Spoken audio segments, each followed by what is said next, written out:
उसका एक लंबा विंडो बनता था और लंबा विंडो बनाने के बाद उस पर स्पेंट वाश का स्प्रे होता था और उसको टर्निंग की जाती। टर्निंग करने के बाद उसको जो है उसको सड़ाया जाता था।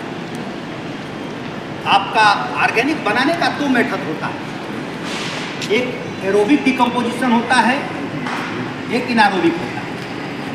एरोबिक डिकम्पोजिशन का मतलब ये होता है उसको प्रॉपर आप रख दो, उसको अलट पलट करके उसको एरोबिक डिकम्पोजिशन करा दो।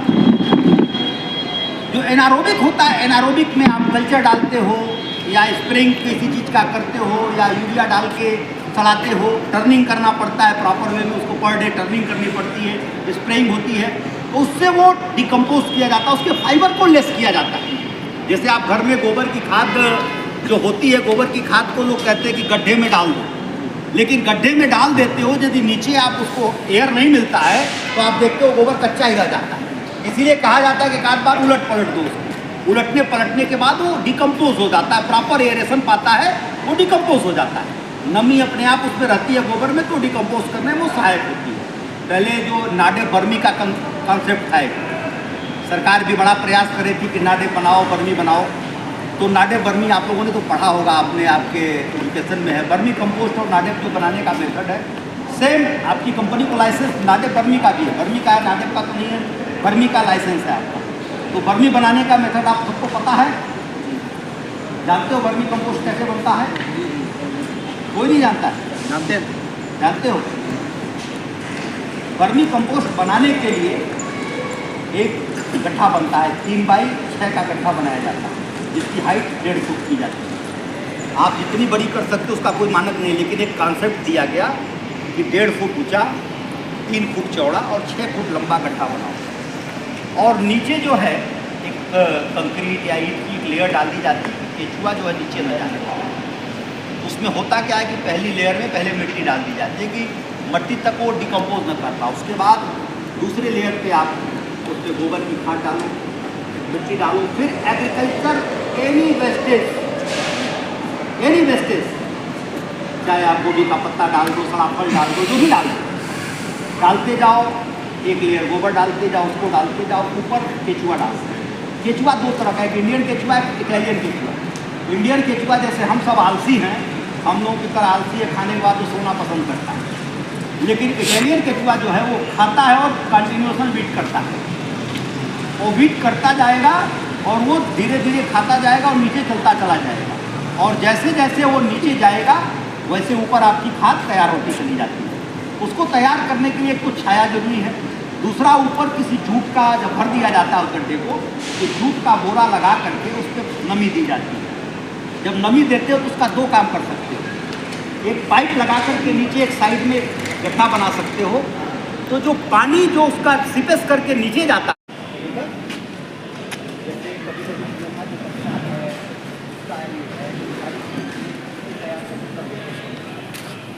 भी लोग अपना निर्माण करेंगे, कोई चीज़ बेस्ट नहीं है आज के तारीख में, ठीक है? तो सब खराब से खराब चीज़ को जो है आप बेहतर बना सकते हो, ये आपके अंदर वो कला है, क्योंकि आप किसी के छात्र हो, आप सब चीज़ नई चीज़ को रिसर्च करते हो, तो ये चीज़ आपकी है। ऊपर जो है वो फिल्टर प्रेस है आपका, ठीक है? वो फिल्टर प्रेस है, उस फिल्टर प्रेस में जो फिल्टर होता है, कपड़े लगे होते हैं, ये जो इसमें से पंप से उसमें जाता है, उसको वो पूरा फिल्टर कर देता है, और फिल्टर करने के बाद जो है वो वहाँ से इसमें आता है मॉडरेटर के टैंक में, ये जो साइड में जो बना देगा ना वहाँ, इसमें भी पानी डाल के उसको ठंडा किया जाता है, और ऊपर से वो चलता भी है, उसको चेक करता है, ठंडा करता है।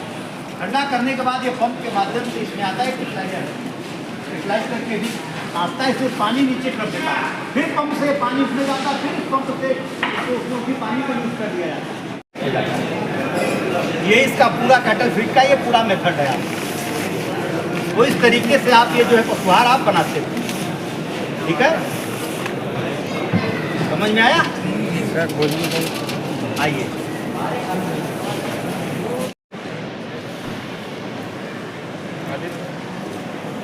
ये सुनना बहुत गंभीरता से है, ये कोई जवाब दिया नहीं है, था ये लड़का, ये मुझे लग रहा था बहुत गंभीरता से सुनना।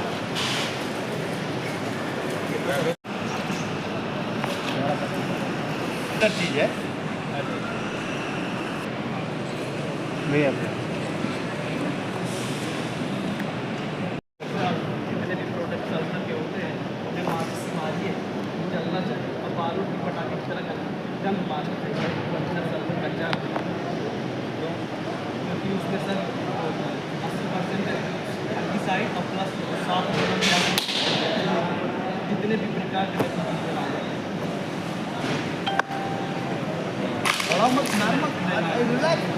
जो 21 जो आता है 33% चिलेटेड, आप जो अभी बता रहे हैं जितने चिलेटेड जिंक होते हैं हर कोई भी प्रोडक्ट है चिलेटेड, उसमें हल्का सा थोड़ा सा चुटकी भर रखिए आप हाथ में और उसमें पानी का बूंद डालिए तो दूध की तरह एकदम पतला धार बना के गिराता है, वही चिलेटेड। हम लोग किसान को यही ऐसे ही बताते हैं। ये किस तरह का प्रशिक्षण था, क्या? आज ये श्री विश्वनाथ पीजी कॉलेज कलान के ये बच्चे जो है इंडस्ट्रियल ट्रेनिंग करने के लिए जो है हमारे पास आए थे। लगातार इनकी ट्रेनिंग जो है 11 तारीख से चल रही थी। आज इनका प्रमाण पत्र वितरण होना था, कल ही इनको प्रमाण पत्र, इनका डिग्री पूरी हो गई थी, कल इनको देना था। लेकिन आज हमने कहा कि 26 जनवरी का जो स्वर्णिम दिन है, आज इन बच्चों को यदि प्रमाण पत्र दिया जाएगा तो उसके लिए बेहतर होगा। आज इस पूरी टीम को लेकर के कला व विद्यालय के विश्वनाथ डिग्री कॉलेज के जो है प्रवक्ता हैं ये डॉक्टर आशुतोष सिंह जी, ये अपनी पूरे बच्चों को लेकर के यहाँ आए और इन बच्चों ने जो है काफ़ी कुछ सीखने का प्रयास किया। इसमें बहुत सारे बच्चे ऐसे रहे जो काफ़ी मेधावी बच्चे हैं, जिन बच्चों ने जो है बहुत सारी चीज़ों पे अपनी बार बार जिज्ञासा व्यक्त करते हुए बहुत सारे प्रश्न हमसे पूछे। कारण क्या है कि जो कृषि स्नातक का जो छात्र है उसमें उनको जो है एक इंडस्ट्रियल ट्रेनिंग 15 दिन की अनिवार्य कर दिया गया है और सरकार की भी ये मंशा है कि इंडस्ट्रियल ट्रेनिंग करा करके बच्चों को उस तरीके से स्किल डेवलपमेंट की तरफ प्रेरित किया जाए कि आने वाले समय में बच्चे रोजगार के लिए न परेशान हो, एक नया रोजगार का अवसर तैयार करें ताकि वो हजारों लोगों को रोजगार दे सकें। इसलिए जो सरकार की मंशा है उसके अनुरूप श्री विश्वनाथ पीजी कॉलेज कलान के बच्चों ने जो है आकर के आज ट्रेनिंग लिया। इसके लिए मैं उनके जो एडवाइज़र हैं डॉक्टर आशुतोष सिंह, उनको भी मैं साधुवाद देता हूं।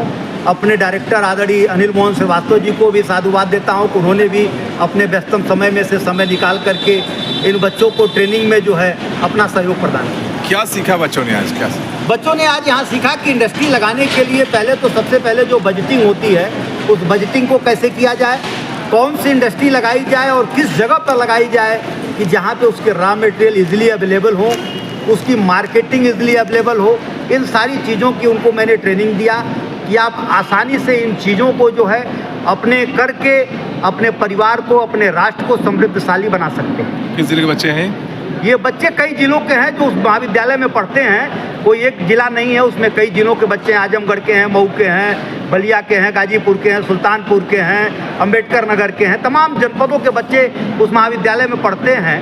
और आज इन बच्चों को ट्रेनिंग देने के बाद एक बात का मुझे थोड़ा सा एहसास हुआ, मैं क्योंकि कई महाविद्यालयों के बच्चों को ट्रेनिंग दे चुका, इसके लिए मैं श्री विश्वनाथ महाविद्यालय के सारे अध्यापकों को साधुवाद देता हूं कि उन अध्यापकों ने बच्चों को जो शिक्षण कार्य किया है वो काफ़ी उच्च स्तर का किया है, क्योंकि इन बच्चों का जो बौद्धिक स्तर है वो काफ़ी ऊंचा है। इन बच्चों में बहुत सारी ऐसी चीज़ें हैं जिन चीज़ों को मैंने उनको ट्रेनिंग पूर्व करने से पहले ही जो है मैंने उनसे क्वेश्चन किया, तो उन बच्चों ने उन चीज़ों का जवाब बड़ी सुगमता से दिया, जो कि अन्य विद्यालयों से, कई विद्यालयों से बच्चे आए जिन बच्चों से मैंने कुछ चीज़ों को पूछा तो उन चीज़ों का उसका अभाव रहा।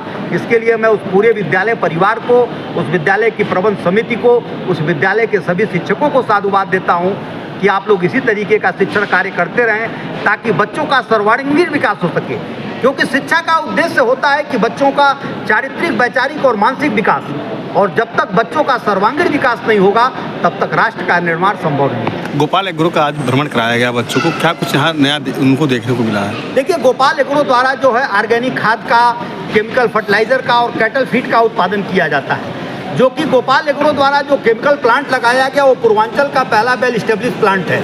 और इस के माध्यम से जो है जो अनुपयोगी चीज़ें होती हैं उन अनुपयोगी चीज़ों को उपयोगी कैसे बना करके उसको रिएक्शन करा करके खेती किसानी के लिए उपयोगी बनाया जाए, उसके लिए गोपाल एग्रो के द्वारा कार्य किया जाता है। और गोपाल एग्रो द्वारा विगत 25 वर्षों से जो तपस्या की गई, जो कार्य किया गया, वो इस पूरे क्षेत्र में किसानों को समृद्धशाली बनाने के लिए, पूर्वांचल नहीं कह सकते आप, पूर्वी भारत के किसानों को समृद्धशाली बनाने के लिए गोपाल एग्रो लगातार अनवरत लगा हुआ है। और इन बच्चों को वही चीज़ सिखाने का प्रयास किया कि आपके जो फसल में जो अनुपयोगी चीज़ है, जिन चीज़ों का आप उपयोग नहीं होता है, उसको उपयोगी बना करके किसानों के लिए कैसे फायदेमंद बना सकते हैं, उनके हित में कैसे कार्य कर सकते हैं। कुमार सिंह, किस ज़िले से आप आए क्या जी? सुल्तानपुर ज़िले से आए हैं। आज हमने यहाँ पे गोपाल एग्रो इंडस्ट्रीज के तहत जो है, रावे के प्रोग्राम के तहत जो है, हर मतलब पशुहार से लेके खाद बनाने की हर जो है चीज़ों को जो है सीखा। क्या कुछ यहाँ पर आपको देखने को मिला है, कुछ क्या नया लगा है, क्या कुछ सीखे हैं आप? यहाँ पे जो है हर फर्टिलाइज का जो है मशीनरी लगी हुई है, और यहाँ पे जो है पशुहार की मतलब जो है पैदावार मतलब जो है उसको बनाया जाता है, उसमें कैल्शियम या जो भी चीज़ें हैं हर चीज़ को उसमें जो है पाया जाता है। इस ट्रेनिंग लेने का मकसद क्या रहा आपका? ये ट्रेनिंग इसलिए ली जा रही है क्योंकि हमको बस थोड़ा सा इसका एक्सपीरियंस चाहिए कि हमको बाद में जो है अगर हम कोई इंडस्ट्री डालना चाहे या कंपनी कोई शुरू करना चाहे तो इसमें हमको इसके ज़रिए जो है थोड़ा सहयोग मिलेगा और इसका एक सर्टिफिकेट भी मिलेगा। जो ब्रीफ क्या सर ने आप समझाया?